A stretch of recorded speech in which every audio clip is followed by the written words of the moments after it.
No, it's not. This property doesn't belong to you. The officer's words echoed in my living room as my mother, stepfather, and stepsister gathered their belongings with obvious reluctance. Frank's eyes burned with hatred as he passed me. "This isn't over, Julie," he spat. I stood there, my back straight, watching them leave the house that had become my sanctuary. 23 years. 23 years since they had discarded me like unwanted furniture, and now they wanted to claim what was never theirs. How did I get here? How did a 9-year-old girl, abandoned by her own mother, become the woman who could stand up to the very people who had crushed her spirit? It all began the day my father died. Dad had been sick for what felt like forever, though I didn't really understand what was happening until he was gone for good. One day he was there, ruffling my hair at breakfast. The next day, just an empty space at the dinner table. I remember staring at his chair for weeks, expecting him to walk through the door and apologize for being late. Mom didn't take long to fill that space. Within a few months, she brought home Frank. I guess loneliness hits hard and fast, though looking back, I wonder if it was really loneliness or simply fear of raising me alone. My mother had always been the type to seek the easy path, and Frank represented stability, even if it came at a cost. Frank moved in like he owned the place, and it was clear from the first moment that he wasn't keen on having me around.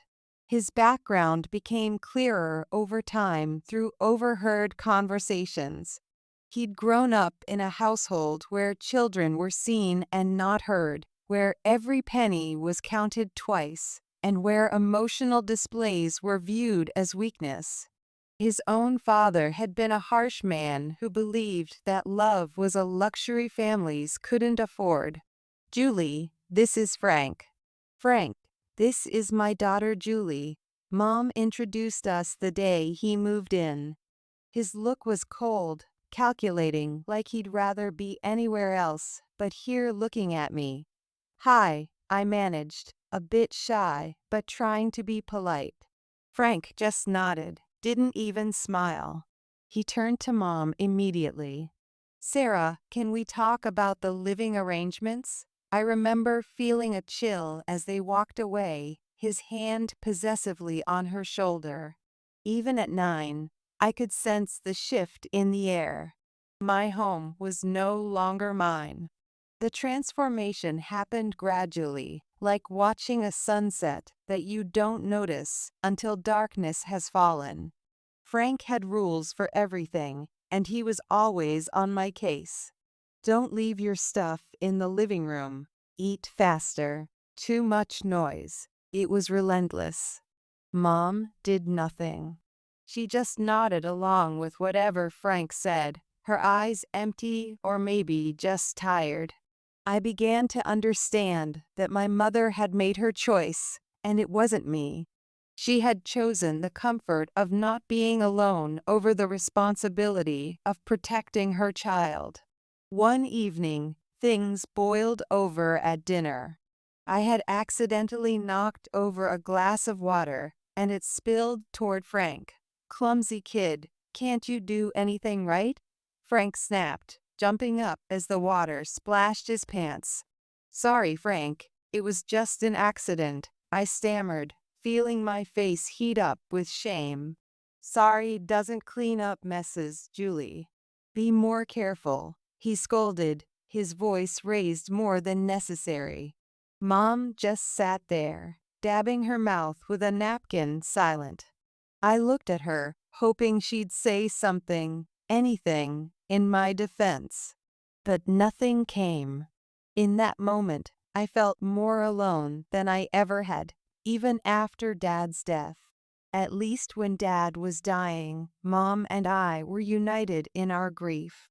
Now I was grief alone. After dinner, I heard them arguing in their room. Frank's voice was loud and harsh. "Sarah, That kid of yours needs to shape up. I'm not going to live in chaos just because you're used to it." Mom's reply was soft, but I caught bits of it. "Frank, please, she's just a child. She's still adjusting." Adjusting? It's been months. I'm telling you, if things don't change. I didn't hear the rest, but I didn't need to. The message was clear. Frank wanted me out of the way, and Mom wasn't fighting too hard against the idea. I pressed my ear to the door, my heart pounding, trying to make sense of how my world had crumbled so completely. The next few months were just as tough. Frank's complaints were a daily soundtrack, and Mom's silence grew heavier. I was walking on eggshells, trying not to make a sound, wishing I could disappear if I could. But you can't disappear in your own home, can you? Even a 9-year-old knows that much. I began to have dreams about my father during this time. In them, he would come back and chase Frank away, scooping me up in his arms like he used to when I was smaller. "Don't worry, sweetheart," he would say in these dreams. "Daddy's here now." But I would always wake up to the harsh reality of Frank's voice down the hall and Mom's compliance. Life at home got even trickier when Mom told us she was expecting. Frank already had his hands full just tolerating me, and the news didn't exactly make him jump for joy. He was silent for a long minute before he spoke, and when he did, his words were clipped and cold. "Well, that's just great, Sarah. Just what we needed," he said, his tone dripping with sarcasm. Mom just smiled, a bit too weakly. "It's a blessing, Frank. You'll see. A fresh start for us." A fresh start. The words stung because I knew what they meant. I wasn't part of this fresh start. I was the old baggage that needed to be discarded for the new family to flourish. I remember feeling a mix of excitement and dread. A little brother or sister seemed like a dream, someone new to connect with. But with Frank's mood swings, I wasn't so sure. Would this baby push me further into the shadows, or could it somehow bring us closer together as a family? Months flew by, and the baby finally arrived. It was a girl, and they named her Anna. I was thrilled. She was tiny, and when I first saw her, all wrapped up in her pink blanket, my heart melted. I thought having Anna around might make things better, even make Frank soften up a bit. "Hey there, Anna. I'm your big sister Julie.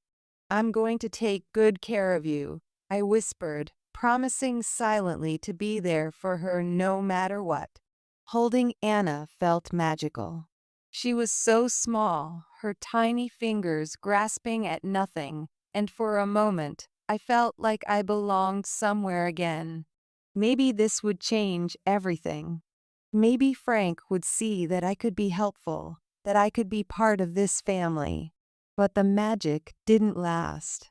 Bringing Anna home changed the dynamics again, but not in the way I had hoped.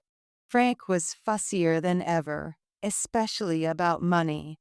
One night, about a week after Anna came home, I overheard him talking to Mom in the kitchen. His voice was harsh, louder than it needed to be. "More expenses, Sarah. Diapers, formula, God knows what else. And what about Julie? She's not even mine, and I'm footing the bill for her too." Mom's voice was a quiet murmur. "Frank, please, she's just a child. We can manage. Things will settle down." It's not just about managing, Sarah. It's about priorities. We need to think about our family now. Our real family. Our real family.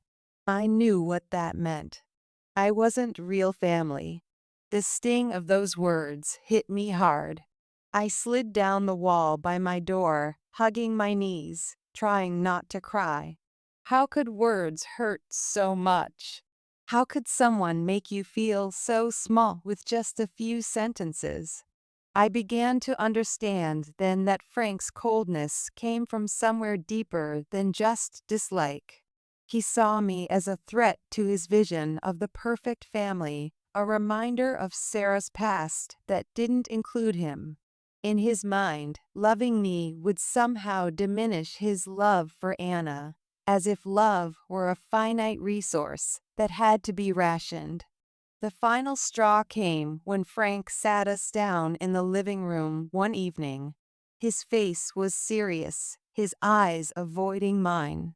"Sarah, we need to think about the future.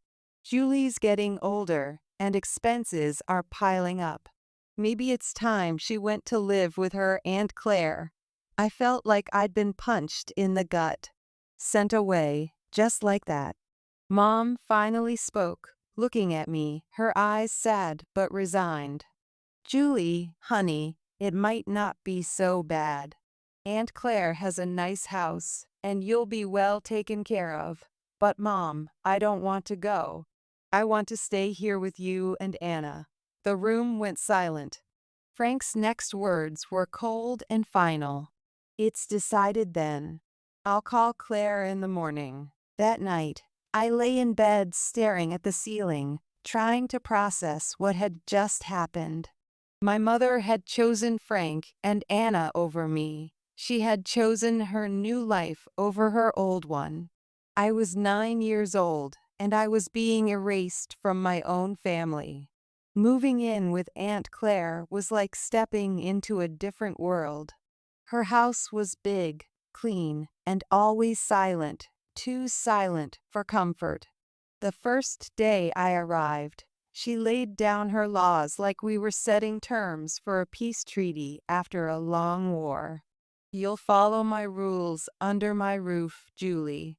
No nonsense, no mess, no back talk," she declared as she led me through the hall to what would be my room. The room was plain, with bare walls and a single bed against the corner.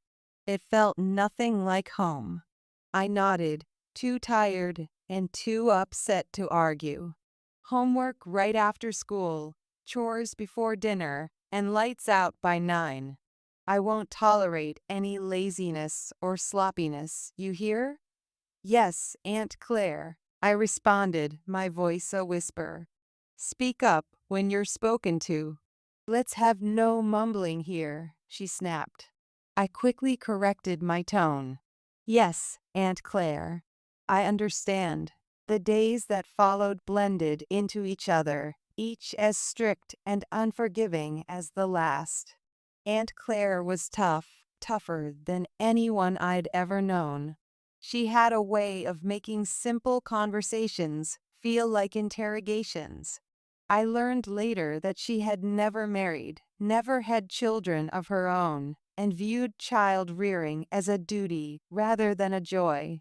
She had grown up in an era where children were expected to be grateful for any roof over their heads, no matter how cold that roof might be. Homework was a battlefield too. If I got a B instead of an A, Aunt Claire had words that stung sharper than any I'd heard before. "You can do better than this. Your laziness won't fly here," she'd scold, even though I'd spent hours poring over books. The worst was how she reminded me of my mom's decision to send me away. If I dared to talk back or ask for less criticism, she'd retort sharply, "No wonder your mom sent you here. You need discipline you obviously weren't getting." Those words hurt. They always did. They made me feel unwanted, unloved, like I was just another problem Mom had to solve by shipping me off. I began to wonder if there was something fundamentally wrong with me, something that made me unlovable. Days turned into weeks, and weeks into months. I learned to keep my head down, do as told, and speak only when necessary. Aunt Claire had no patience for tears or complaints, and I had no energy left to fight it. It's for your own good, she'd often say after a particularly harsh scolding, as if the sting of her words was supposed to mold me into someone better. I wasn't sure who that better person was supposed to be. All I knew was I was getting really good at being alone, at being quiet, at not being a problem. Because in Aunt Claire's house, not being a problem was the best thing you could be. Living with Aunt Claire was suffocating, and I found myself missing my mom more each day, even though I knew she had let me go without much of a fight. One afternoon, the longing got too much. Aunt Claire was out, probably at her bridge club, and I knew I had a couple of hours at least. Her phone was always left on the kitchen counter, charging next to the fruit bowl. It seemed like my only link back to my old life. I hesitated for a minute before I picked it up. Dialing my mom's number was muscle memory. I hadn't forgotten it. Maybe I never would. My heart was racing as I heard the phone ring once, twice, then her voice. "Hello? Mom, it's me, Julie." There was a pause, a breath, maybe then. "Julie, why are you calling?" I swallowed hard, my throat tight. "I just wanted to hear your voice." Another pause, longer this time, then cold and hard. "You shouldn't have called." "But Mom." "Julie, listen to me. You need to stop this. I can't have you calling me." "But why?" "I miss you, Mom. I miss home. When can I come back?" Her voice was flat and motionless, as if she was discussing the weather. "You can't. That's done. Don't call here anymore." I couldn't believe what I was hearing. "Mom, please, just don't." "Julie, there's nothing here for you. Goodbye." She hung up, and the line went dead. The silence in the kitchen was deafening. I felt my hands shake as I put the phone back on the charger. The finality in her voice broke something in me. She didn't want me. She really didn't want me anymore. Tears blurred my vision as I stumbled to my room. I closed the door softly, not wanting to make any noise that might hint at my rebellion. I sat on the floor, my back against my bed, and let myself cry. The room felt smaller than ever, a box that was slowly closing in on me. That night, Aunt Claire discovered the call log on her phone. Her face twisted into a scowl as she stormed into my room, her voice a harsh whisper that cut through the quiet. "So you took my phone to call your mother. Thought you'd go behind my back." I froze, the blood draining from my face. I just wanted to hear her voice. Aunt Claire laughed, a harsh, grating sound. "And what did that get you, huh? She doesn't want you, Julie.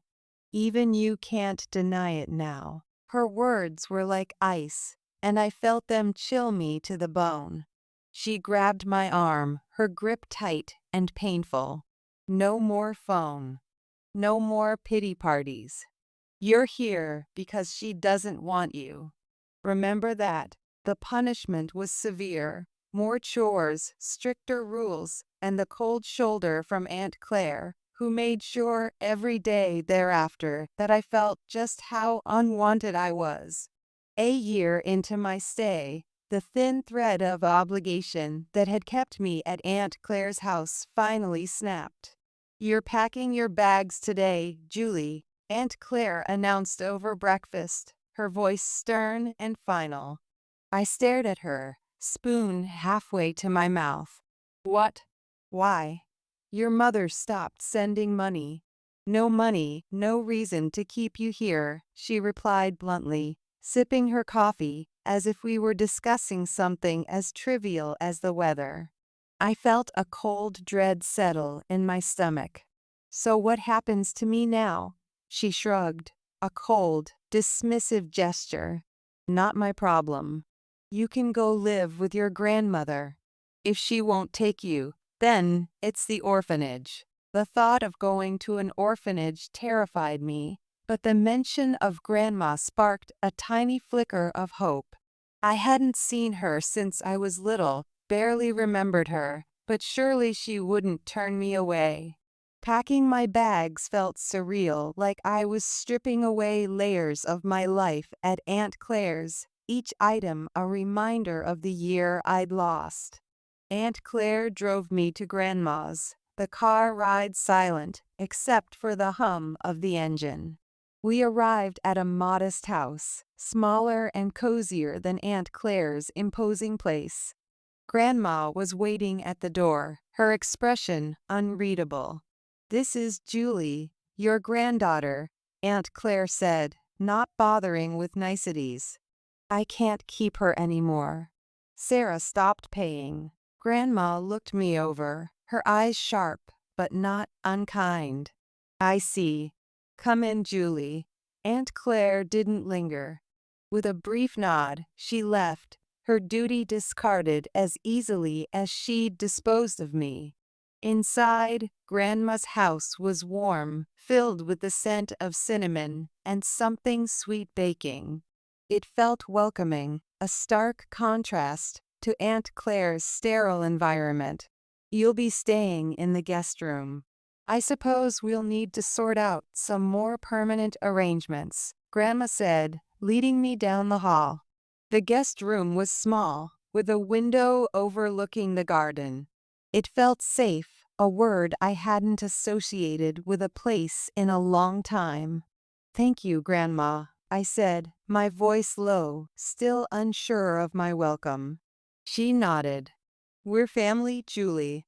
You belong here more than anywhere else." Over the next few weeks, I adjusted to life with Grandma. It was different. She was strict, but there was a kindness to her rules, a gentleness in her reprimands. "You need to do your chores, Julie.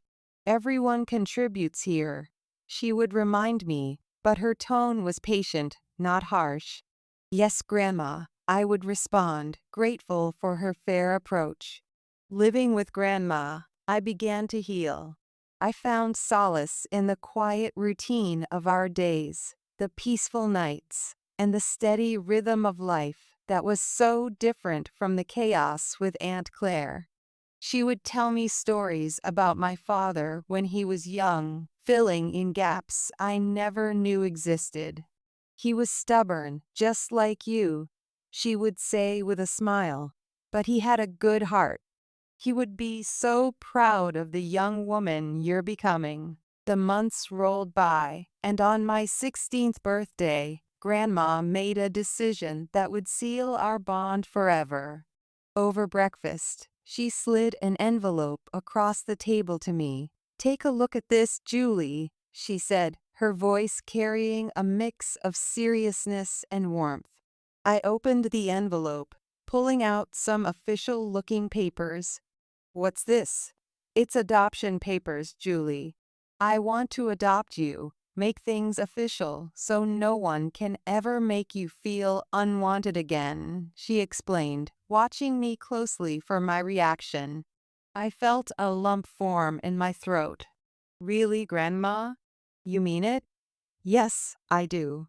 You're not just staying here, Julie. You're my family, and it's time we made that clear to everyone else too." A few weeks later, it was done. We went to court, and I officially became Julie Bennett with a new sense of belonging that I had longed for since Mom sent me away. With Grandma's support, I started looking toward the future. She encouraged me to focus on my studies, particularly science, which had always fascinated me. "You've got a sharp mind for it, Julie. You could go into medicine. How would you like that?" she suggested one day as we were going over some of my school projects. "I'd love that, Grandma. I want to help people," I replied, the idea taking root. "Then it's settled. We'll get you into a good college program. I'll support you every step of the way," she declared, her determination clear. True to her word, Grandma was there for me throughout my high school years. She tutored me in math and science, using her old school methods that were strict but effective. You need to understand the basics, Julie. Can't skip the foundation, she'd insist whenever I struggled with complex problems. I graduated with top marks, thanks to her unwavering support. Grandma then helped me navigate the daunting college applications process. When I got accepted into a medical college with a partial scholarship, she was as proud as if she'd received the acceptance herself. "We'll manage the finances, don't you worry about that," Grandma said when I fretted over the costs. "You focus on your studies. Become the best doctor you can be." Medical school was tough but fulfilling. I was drawn to oncology, the branch of medicine that dealt with cancer. It was hard emotionally and intellectually, but it felt right, like I was exactly where I needed to be. Perhaps it was because I understood what it meant to fight for survival, to face each day with uncertainty but determination. I completed my degree, then my internship, and finally my residency, each step a milestone that Grandma celebrated. "You're making a real difference, Julie. I'm so proud of you," she'd say, her eyes shining with pride. By the time I turned 32, I was fully established in my career as an oncologist. My life was busy but fulfilling, filled with long hours at the hospital and the satisfaction of knowing I was making a difference. Through it all, Grandma was my anchor, always there to listen and offer advice on tough days. But life, as it often does, threw another curveball my way. Grandma's health, which had been declining, took a turn for the worse. It was swift and unexpected, the kind of decline that leaves you scrambling to catch your breath. I remember coming home one evening, tired after a particularly tough day at the hospital. Grandma was sitting in her favorite armchair, looking out the window. Her voice was weaker when she called me over. "Julie, come sit with me for a bit," she said, patting the chair next to her. I sat down, taking her hand in mine. It felt fragile, like a dried leaf that might crumble under too much pressure. "I'm not going to beat around the bush," she started, her tone serious. "The doctors, they say it's not much time now. We need to talk about things, practical things." The lump in my throat grew, my eyes stung with tears. "Grandma, please." She squeezed my hand, her grip still strong. "No tears now, Julie. We've got things to sort out. You need to be ready." The next few weeks were a blur of doctor's visits, late nights, and legal paperwork. Grandma wanted to ensure everything was in order for me, that there would be no complications with her estate or her wishes. When the end came, it was peaceful. Grandma passed away in her sleep at home, just as she'd wanted. The emptiness her passing left was palpable, a silence in the house that was too heavy to bear at times. Planning the funeral was hard. I went through her address book, calling relatives and friends.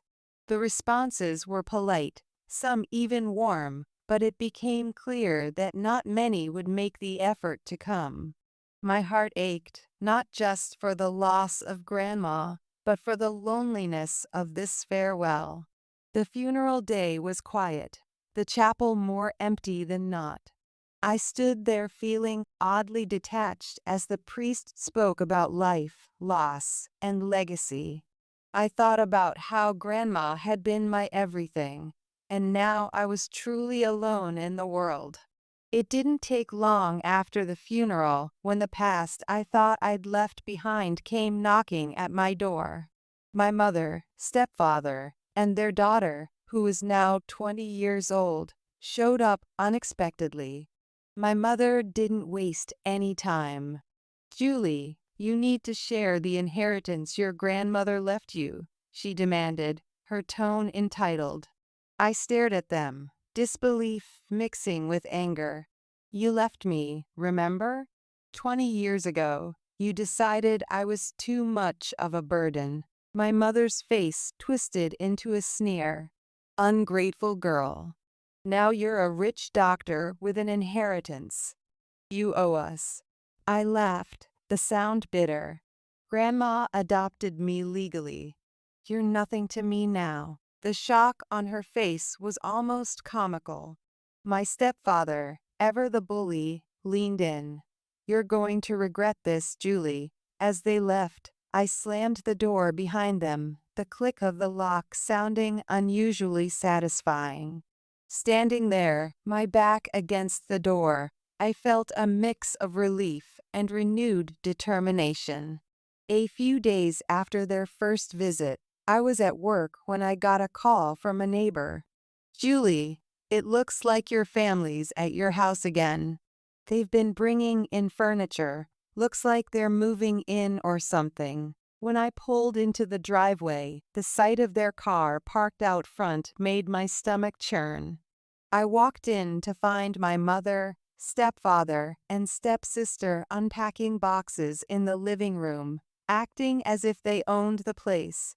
"What are you doing?" I demanded, trying to keep my voice steady. My mother turned around, feigning surprise. "Oh, Julie, we're just settling in. After all, this is family property." "No, it's not. This is my house, legally left to me by Grandma. You need to leave now." My stepfather stepped forward, a smirk on his face. "Make us. We're family, and we deserve a part of this house." I could feel the rage bubbling inside me. "You haven't been family for over 20 years. You can't just come here and claim what's mine." My stepsister, watching from the side, finally piped up. "Come on, Julie, don't be so heartless. We're just asking for what's fair." "Fair?" I laughed, the sound sharp and bitter. "What's fair about abandoning a child? What's fair about only showing up when you think there's money to be had?" They had no answers, just scowls and muttered curses.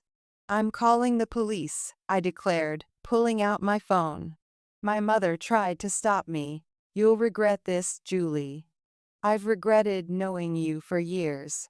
"This is nothing new," I shot back as I dialed 911. The police arrived quickly. I explained the situation, showing them the legal documents proving my ownership of the house and Grandma's will. The officers were firm. "You need to leave," one of them told my mother and stepfather. "This property doesn't belong to you, and if you don't comply, you'll be removed forcibly." My stepfather glared at me, his anger clear, but there was nothing he could do. "This isn't over, Julie," he threatened as they gathered their things. "Oh, but it is," I replied, my tone cold and final. After they were gone, I walked through the house, through Grandma's house. Each room was filled with memories, each corner a testament to her love and the life she had built here, a life she had fought to pass on to me. Standing in her favorite spot by the window, I made a promise, not just to her, but to myself. I would not let the bitterness of the past tarnish my future.